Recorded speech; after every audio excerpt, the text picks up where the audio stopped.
how to make a living with fine art, what would you suggest? Have a good day job. Okay. So you're not really dependent on selling everything. Mm-hmm. You know, have a good day job so you can feel some kind of distance from having to sell what you're doing. Okay, so does it make you needy? Yeah, it doesn't make you needy. Yeah.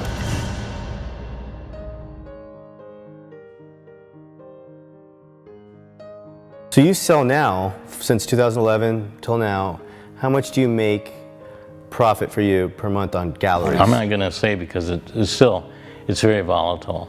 Like this month I'm gonna make like 10,000. Mm-hmm. But for the last 3 months I haven't sold anything. So it's just it comes and goes. So you're not making a living doing fine art with Just a gallery. With galleries. You're still doing installation work, Right. and that's how you're making a living. Both. Yeah.